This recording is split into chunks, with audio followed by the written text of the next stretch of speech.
să vorbim mai detaliat un pic despre terapia telefonului. Sunt un prieten care mă susține, caut alternative sănătoase la problema mea. Știu că sunt cineva pentru că Dumnezeu nu creează gunoaie. Un bețiv să adormă în șanc, să trezească în gunoaie, sau poate chiar acasă, dar sigur casa unui alcoolic este foarte devastată sau foarte jos. Cum am zis, pierde stima de sine. Și dacă se ridică din starea în care se află, atunci spunem că dacă întâlnești un alcoolic salvat sau o persoană dependentă de substanțe care s-a salvat, atunci întâlnești un erou.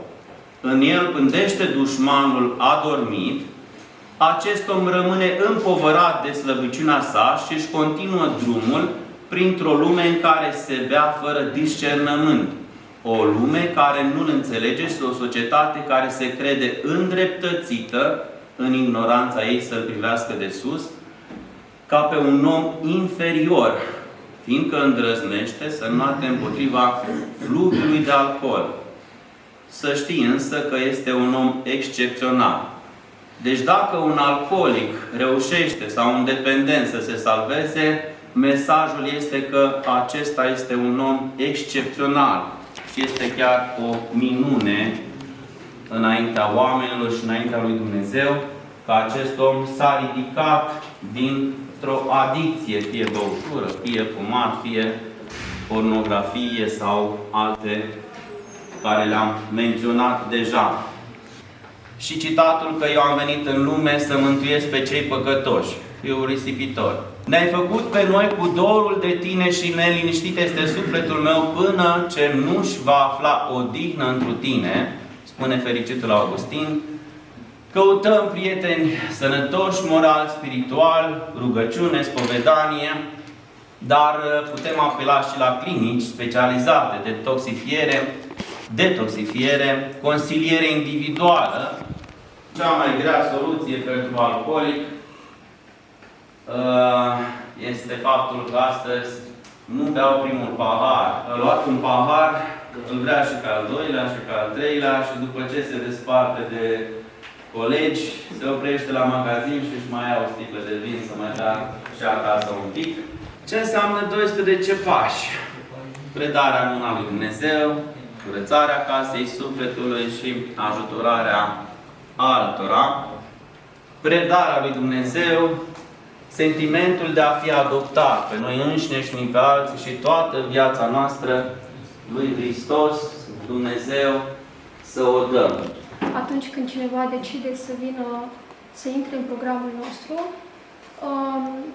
întrebând și alți consilieri, mai există și alte metode pe lângă aceasta, cum ar fi interviul motivațional, dar noi ne axăm pe asta pentru că am văzut că funcționează cel mai bine. Și mulți oameni se recuperează pe baza lor. Așadar, primul pas constă: recunoaștem că nu avem niciun control asupra dependenței, că viața noastră a devenit imposibil de gestionat.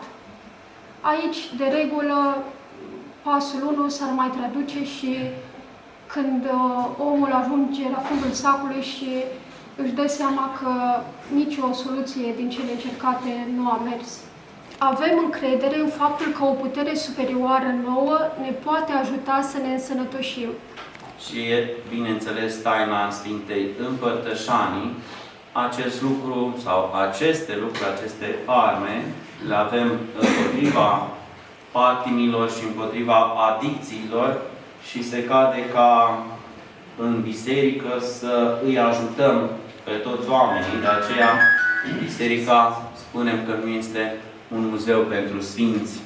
Nu vii la biserică fiind desăvârșit, ci vii ca să te desăvârșești, vii ca să fii mai bun și ca să evoluezi din punct de vedere spiritual în relația și în comunia cu Dumnezeu. Aici, în cadrul facultății de teologie, sunt binevenite și aceste lucruri și ca o comuniune important este vindecarea vine în comuniune. Dacă dependența, patima, de cele mai multe ori se săvârșește singur sau te însingurează,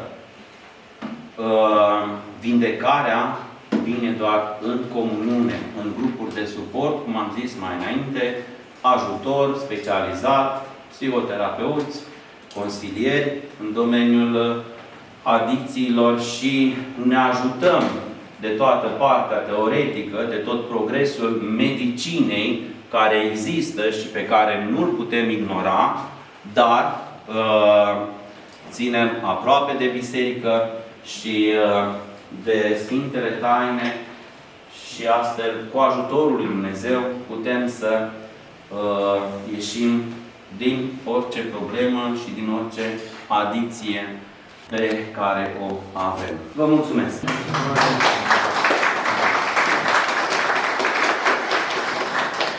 Când s-a menționat că cei care au aceste patimi se duc la biserici și mănăstiri, dar aș vrea ca să menționăm foarte important, să nu-și creeze societatea o impresie că tocmai în aceste instituții aceste persoane se duc acolo.